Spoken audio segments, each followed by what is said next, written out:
Hi, we are live for another edition of Letter Winners with myself, Eric Froton at CF Froton, and my co-host, the purveyor of the CFF site, Mike Bainbridge at M Bainbridge CFF. Michael, nice job last week on some of those prop picks. I'll give you a quick rundown since we want to make sure we strive for accuracy. Week 1, we went 7-3 with our sides and our props. Week 2, 6-4, a little bit of a dip. And then last week we went 8-5 combined with Mike doing pretty darn well. I think I probably went 500 with Mike. Picked up the slack for me there, buddy. Nice work. And how are we doing this week? Doing good. Maybe you should trash talk me some more this week so my picks are better. Listen, buddy, don't worry. The trash talk's coming, okay? You just sit tight. That being said, let's jump right into our late injury news and CFF DFS impact, right? We have Georgia Tech versus North Carolina. Now, while Georgia Tech has had a moribund offense this far, it's outside of Mike's alma mater, against NIU, even though they lost, they at least had some productivity.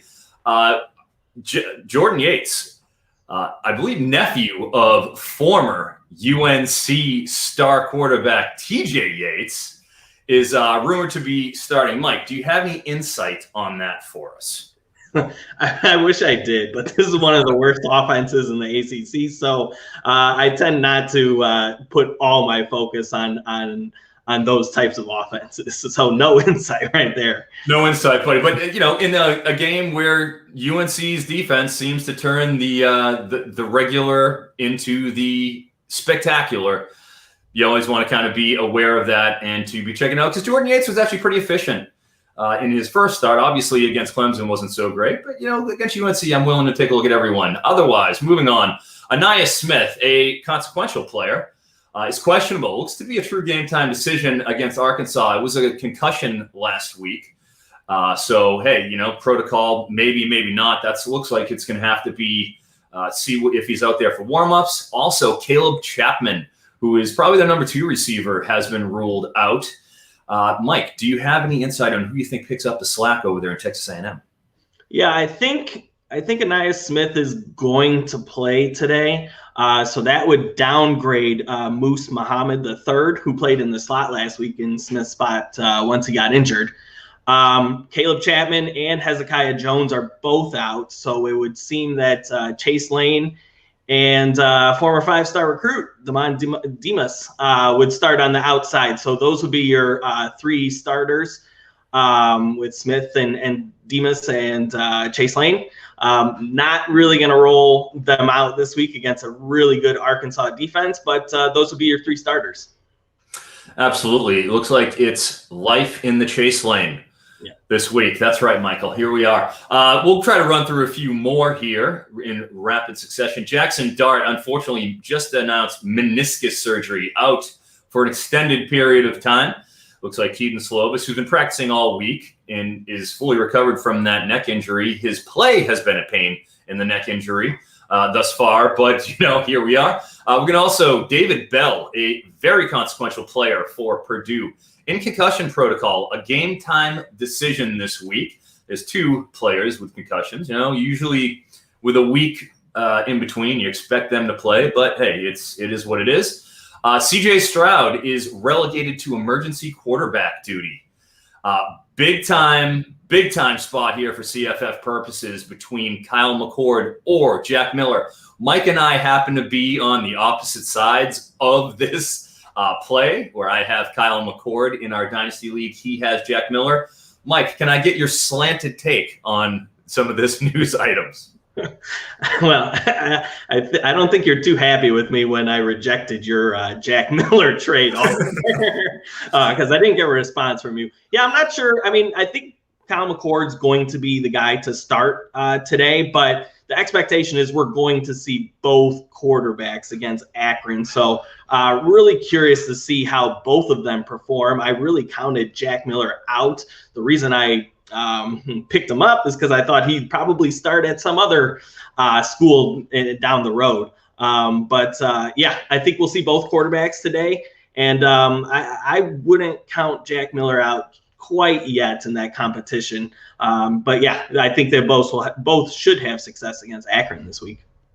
Well, having watched the spring game and having seen Kyle McCord and Jack Miller perform in both of them, I can honestly say that I am very bullish towards McCord. I have him in a couple different leagues as a break in case of emergency, and it's an emergency as it turns out. So I'm actually going to be playing him in the Dynasty League this week against Akron, where I believe they're almost 50-point favorites at this point. So it's Akron, Moving on, Brian Robinson looking like a day-to-day situation. We saw him last week against Florida. Sort of have in one of his long runs, almost got in the end zone, but then he sort of stiff-legged.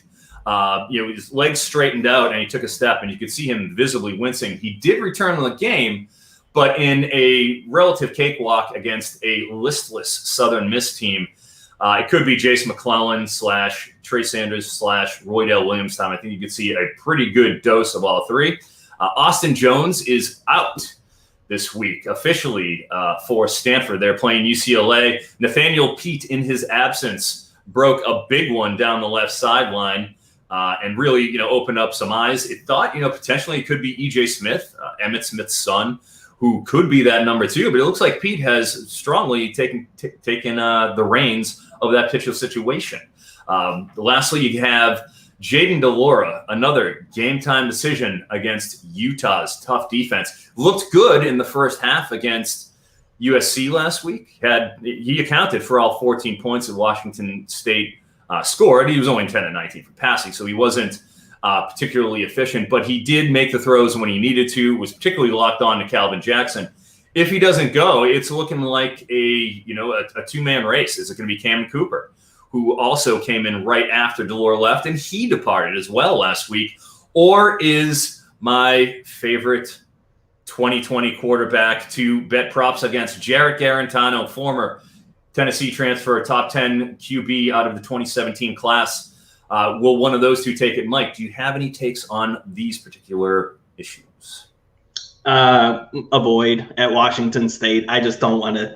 I don't want to deal with Nick Rolovich has shown the propensity to even swap out his quarterbacks in game. So if you got a game time decision with DeLora, possible injury with Cam Cooper, I just want to avoid that situation entirely. Offense hasn't really looked good. The only focus for that game for me is obviously the slot receivers with Calvin Jackson and Travell Harris. Doesn't really matter who the quarterback is. They're still going to get their targets. But, yeah, avoid that Washington State situation entirely. Yeah, and it's funny you bring up the inside receivers, which Jackson and Travell Harris are, as opposed to the outside guys. And, man, Ollie, who is a sophomore, got named the starter, got 62 reps last week, didn't see hardly any work. I mean, they just hammer the middle of that field in those quick slants and those quick little outs and darting little routes. So that's definitely who you want to target on. And like you said, they should still be relevant. Last two items here. Darryl Stingley Jr. for LSU sustained a foot injury at practice this week. Foot injuries are never good. We saw Terrace Marshall get derailed by one of those, another LSU player a couple of years ago. Bad news, of course. Then you have Jordan Travis. I know that you have some opinions on this with Florida State. Questionable. We haven't seen him really throw too well when he's been in there. He's more of a run-oriented passer.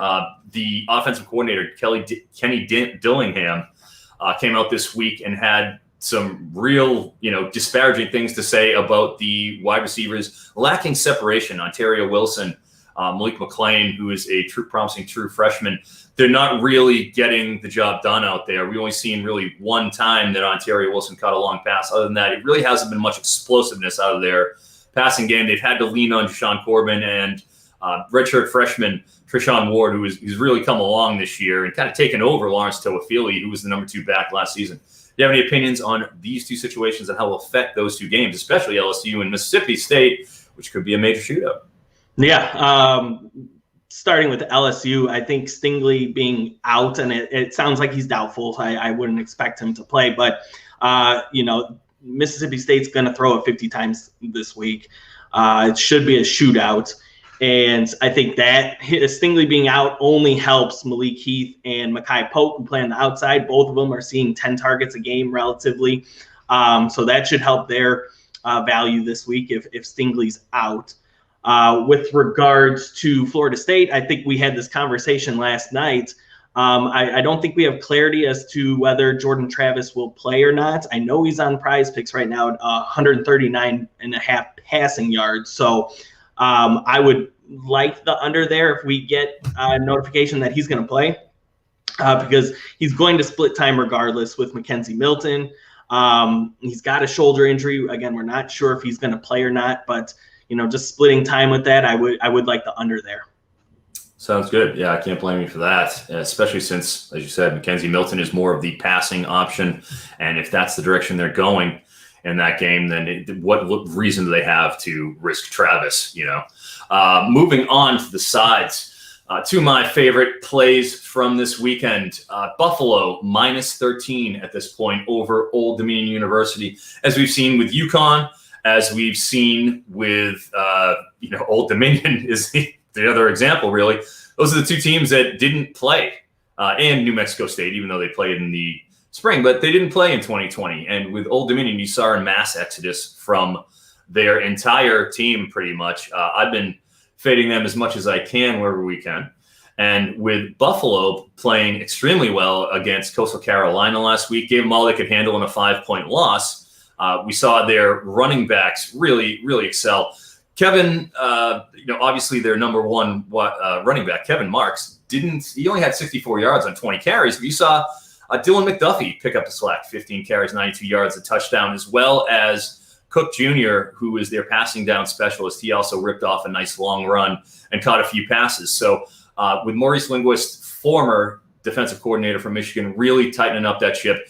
Already has Lance Leopold's recruits in town, and he seems to have done a good job of retaining them and keeping from too much of a portal exodus, though some guys did transfer over to Kansas. This is a team that looks to be quite strong yet again, and against a obviously depleted Old Dominion team that is still trying to get over not having any snaps all of 2020. I really feel good about them at -13. Next is Kentucky, -4.5 over South Carolina. We've seen South Carolina. It just seems like they're kind of in disarray. It's going to be Zeb Nolan, grad transfer. It's going to be Luke Doughty, who we talked about a couple of weeks ago, who was converted, was playing wide receiver up until he got converted when Shane Beamer came back. There isn't a lot of depth there. You expect their running back room to be so much better. They haven't run the ball as efficient as you like to see against quality competition. So that's certainly a concern that we're dealing with there. Well, on the other side, Kentucky. Offensive coordinator Liam Cohen comes over from the Rams and has really kind of energized that offense a little bit, made it a little more modern, more of a threat in the passing game with Wan'Dale Robinson coming over to transfer, with Ali being a factor. He had another nice game last week with that 4.5 points. And obviously Chris Rodriguez in that power run game for Kentucky. I just think they're going to smother South Carolina, who just hasn't proved they can move the ball effectively on non-SEC offenses. So forget about what they can do against a good quality defense like Kentucky. Mike, what sides do you like this week? I think that one jumped to 5.5, I believe. So I jumped on it early at 4.5, just like you. So I absolutely like that play a lot. Couple plays for me. Houston Navy. I like Houston -20 there. It's just turmoil at Navy right now, which we're not used to seeing from that program.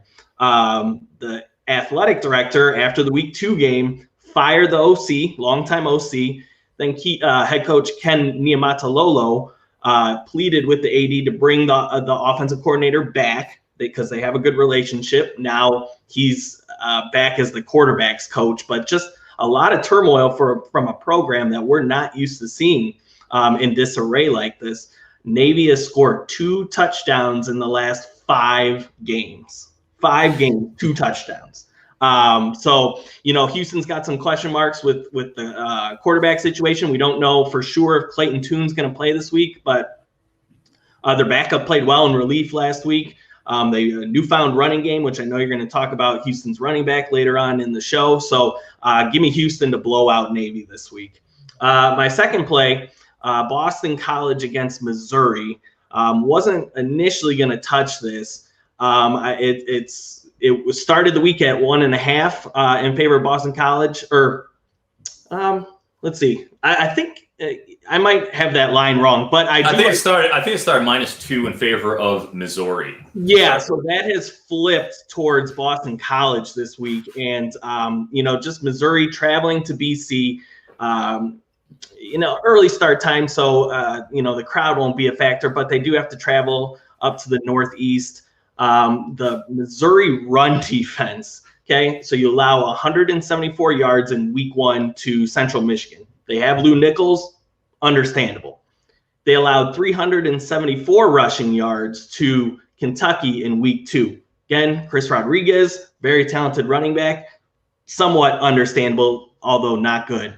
Last week, Southeast Missouri rushed for 8.8 yards a carry and 4 touchdowns against this Missouri defense. So Boston College, not the greatest rush offense, but they have a talented back in Pat Garwo. I think they can find success via the run and the pass against this Missouri defense. So I like BC this week.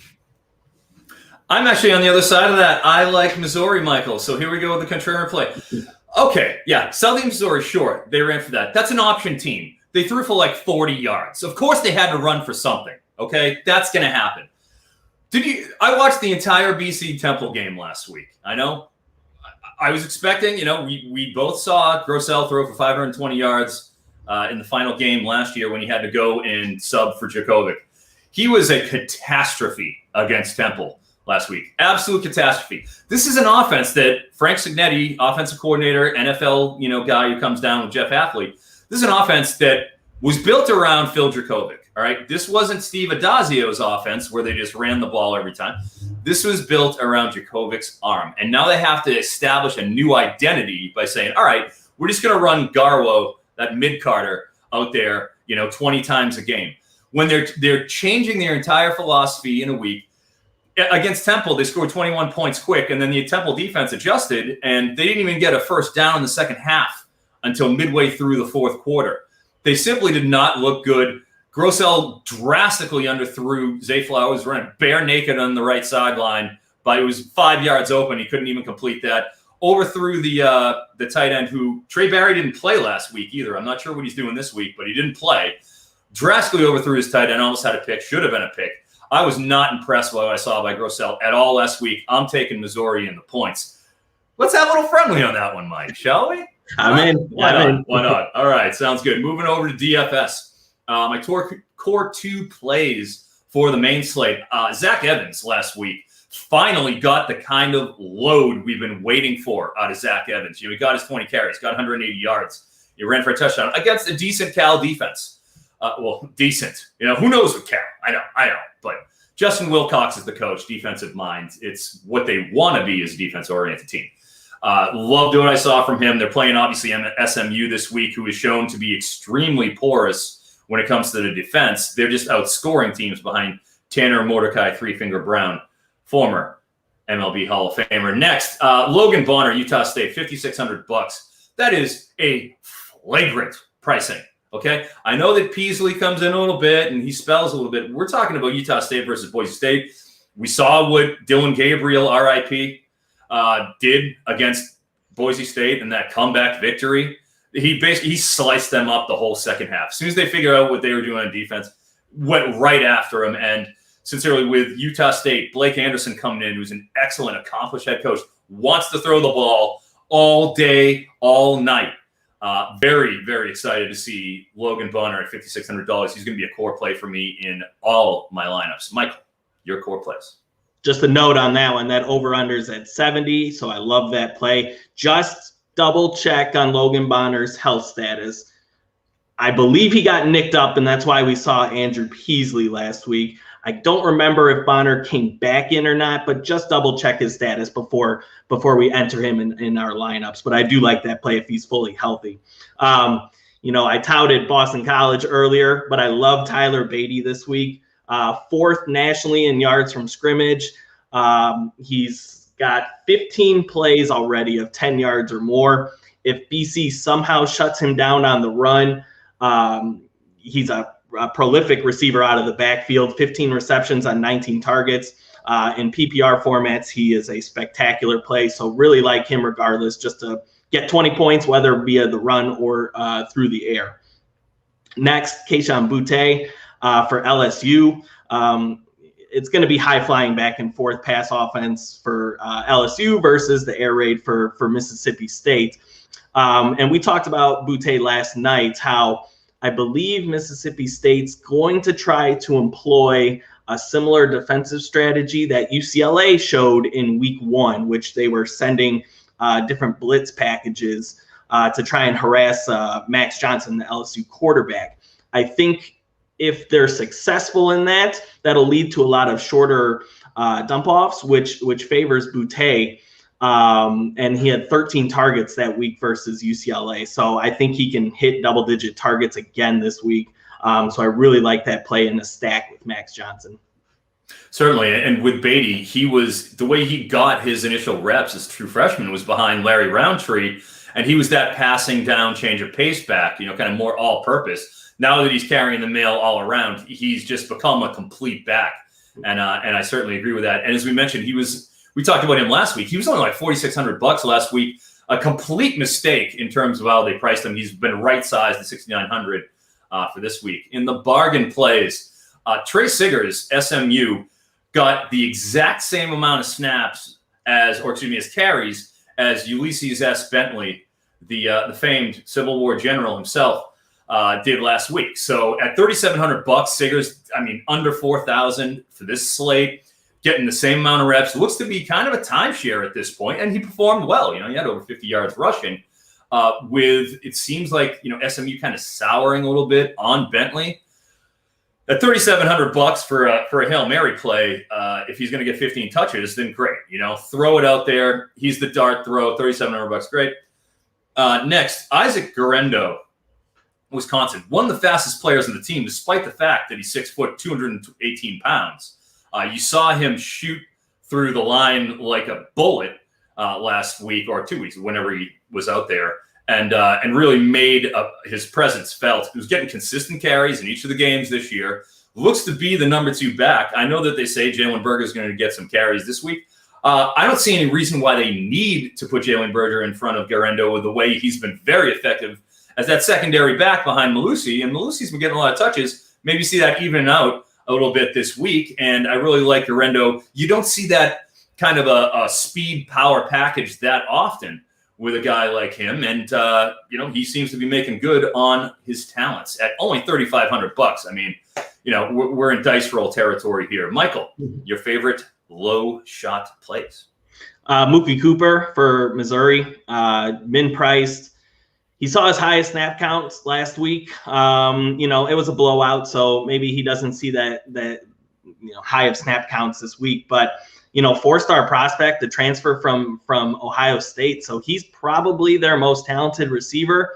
If he continues, or if they continue to assimilate him into the offense more, all we need to make up for that is 3 or 4 catches for a handful of yards. So I do like him as a min-priced, throw it in your lineup.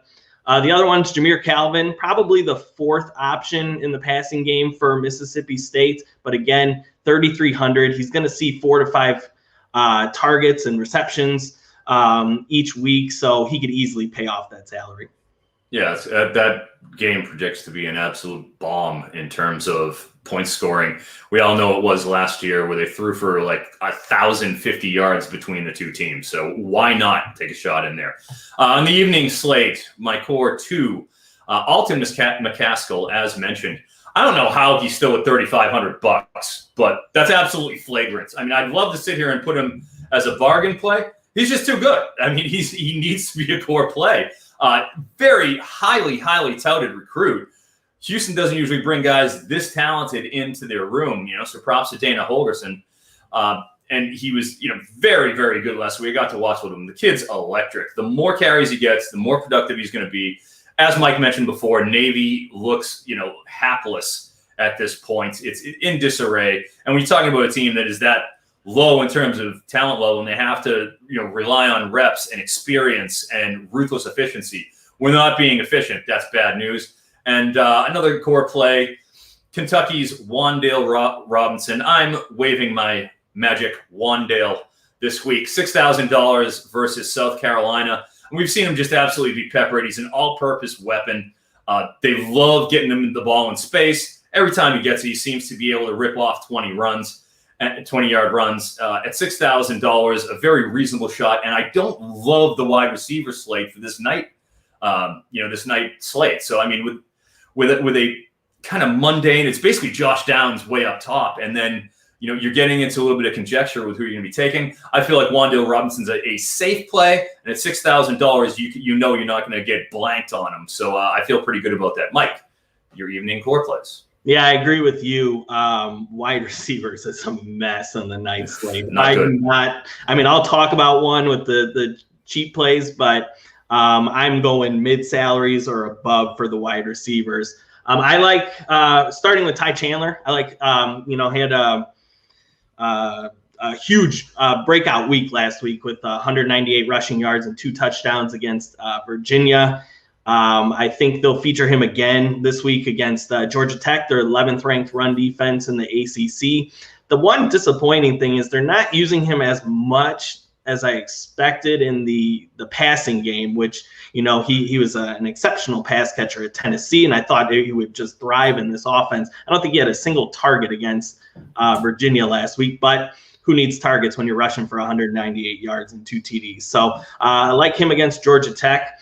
The other one, Nathaniel Dell for Houston. We've already spoken about how bad the Navy defense is this year. Nathaniel Dell, at least 7 receptions every game this season, at least 10 targets every game this season. Again, Tune at quarterback, question marks whether or not he plays. I think it doesn't really matter if it's him or the backup. Nathaniel Dell will see 6 to 7 receptions again this week. Hard to argue with that. Absolutely. The Houston stack is going to be heavily leaned on in that night slate. And moving on to the bargain bin. The aforementioned Jordan Yates, only $5,100. I would take a look to see if he's starting. You'll have some time since this is an evening game. And you should have some information. Obviously, you want to hit the Discord for that. I'm sure we'll be keeping tabs on it. At $5,100, he is so cheap. He's borderline. It's the $4,500 min for quarterbacks. He's almost there. UNC has proven that they can't stop anybody. So if you're looking for a dart throw in that super flex, Jordan Yates, go for it. My second play, Josh Vann put it in my butt last week. I had him on the under, and boy, did he have something to say about that. He appears to be the only guy that is even a remote threat through the air for South Carolina. He's the only one. Xavier Leggett also is going to be out this week, so that even takes another potential option off the board where, simply lack of available options. $3,800. As we mentioned, it's a tough slate for wide receivers. Great, kind of give it a shot. Mike, your bargain bin. Yeah, let's see. Who did I go with first? I don't even remember. Rahmir Johnson for Nebraska. Gabe Ervin out for the year, unfortunately. Threat of Marquise Stepp potentially in that backfield, but Rahmir Johnson saw 11 carries last week and his highest snap count of the season.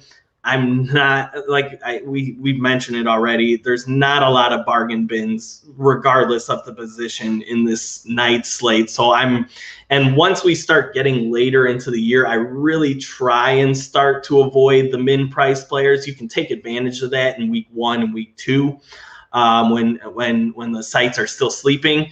You could argue they're still sleeping at this point, but Rahmir Johnson, min priced, should see the bulk of the carries you would think this week against Michigan State. So that's a guy you can throw into your lineup. The other one, Rashod Owens for Oklahoma State.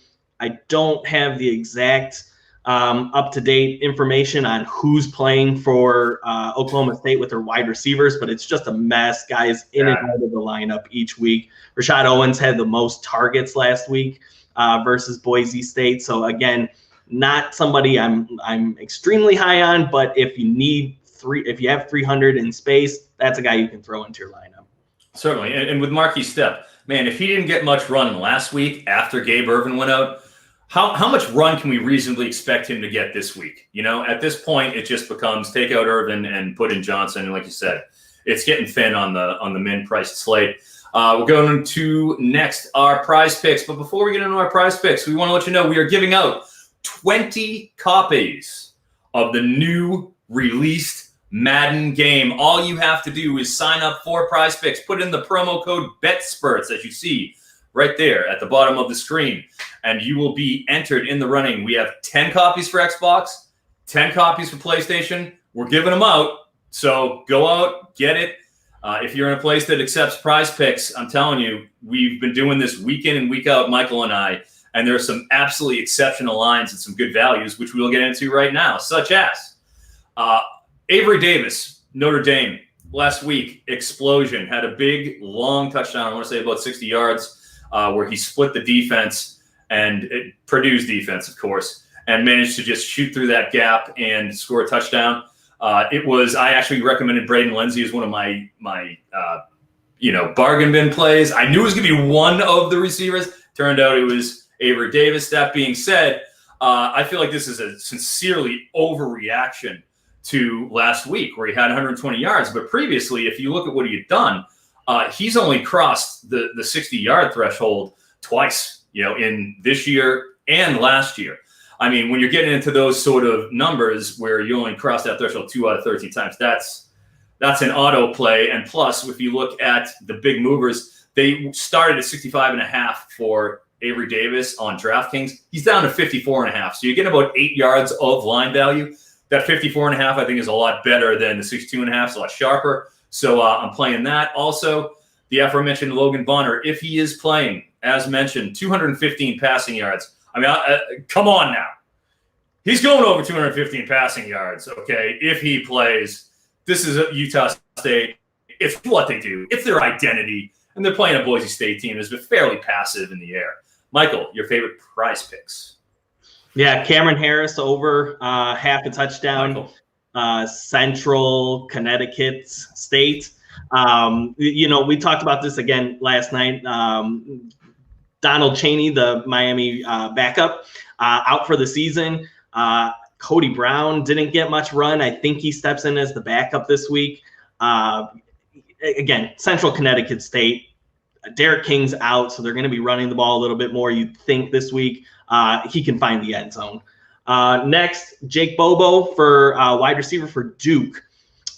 He's averaging 10 targets a game, and I think he surpassed this 5.5 total every single week. I think Kansas can make that game against Duke fairly interesting. It's not going to be – I don't think it's going to be a pure blowout. So I think it's not going to be a situation where Duke's just going to take the lead and just run it down Kansas's throat with Mateo Durant. So Jake Bobo over 5.5 receptions.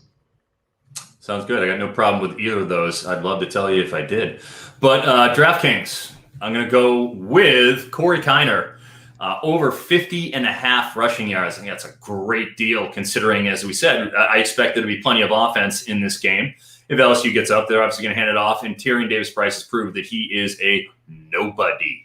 6 carries last week, 4 yards. He's already banged up in this week. He's supposed to play, but I don't care if he does. He stinks. Corey Kiner over 50.5 rushing yards. Xavier Hutchinson is at 84.5 receiving yards on DraftKings. Prize Picks has him at 72.5. I think that's a lot more reasonable. Baylor, Dave Aranda coach defense. They've been pretty good this year, and a run-based offense too behind Abram Smith, who, converted linebacker, has taken the world by storm. 3 straight 100-yard games for Abram Smith. What more can you say about that? That's obviously quite impressive. So I see, a slower bit of a game pace. Brock Purdy, he had 3 interceptions 2 games ago, has not looked great against any kind of competition. Northern Iowa stunk against Northern Iowa. Iowa, I don't need to tell you how he did. And then last week, finally, against the Cupcake, he seemed to be absolutely a reasonable quarterback. We don't know what we're getting out of him today against Dave Aranda's defense. So I'm going to take a little bit of that line value, 12 yards from Prize Picks, I think is a more correct line, and I'm going to take that under. As far as big movers, Max Johnson opened up on DraftKings, 271. Is all the way up to 304.5. Wow. I mean, first off, this is the second time that DraftKings has absolutely screwed the pooch on Max Johnson's line. He did it week 1 where whoever set the line week 1 was right around 271.5. I hope he was escorted out the building. I hope all his belongings are in a box and he got taken out. He absolutely crushed that. Will Shipley, I wore my Clemson, my nuke. That's why you wore that. My nuke throwback. Oh, well, of course, Mike. I've been telling you about Will Shipley all offseason. This is no news to you. This is not news. This is what I've been saying. Will Shipley started out 59.5 on DraftKings, all the way up to 69.5. That was a terrible line. That was definitely an overplay. Still probably an overplay. Graham Mertz started out at 214.5, down to 194.5. He has not eclipsed 214. I think it's twice in the last 8 games he's gone over 214.5. They're playing Notre Dame and a team, obviously they want to run the ball here. Wisconsin. Avery Davis, we mentioned. Last guy we'll talk about, Emeka Emezi. Start off at 76.5, down to 62.5 for the NC State Wolfpack against Clemson. I mean, 76.5 yards against Clemson. My gosh, down to 62.5. I say these things because it is absolutely imperative. I try to get my props column out as soon as I possibly can every Friday. They've been dropping the lines around 1, 2 p.m., which is way earlier than they were last year. So gives us a chance to really hop on those right away. You want to get those in as soon as you possibly can when they come out. I try to get my column out as soon as possible. That'll wrap up the show. We will give a couple shout outs on the Discord. Again, if you want to have all the up-to-date information on all these things that are happening, every single team in the FBS, you want to go to the CFF site Discord. Link up with the CFF site. My CFF site MVP of the week. Welcome back, Mitch Hart. Mitch the Hitman Hart. He won my podcast league last year. We hadn't seen him for a little while. He has resurfaced over the course of the past couple of weeks. I'm a big Mitch fan. The Ace Holes. We'll say it. A crude nickname, but an effective one nonetheless. Big fan of Mitch, so we'll give him a shout out. And also, Fantasy McVay. My boy Matt Bruning has been absolutely vital when it comes to insider Ohio State info. He is dialed into that room, and he's been great this week about giving us the heads up on Stroud. And he also tried to swindle Kyle McCord out of me in my C2C league to no avail. So, again, give it up to the Discord. I am Eric Froton at CF Froton. Be on the lookout for that props column as well as my waiver wire column. Mike does one as well, and my DFS plays. And Mike Bainbridge at MBainbridge CFF. Mike, take us out. Yeah, jump on the Discord, and we're trending up as last week showed. So let's have another day today. Absolutely. All right. Thank you very much, everyone, and we will see you next week.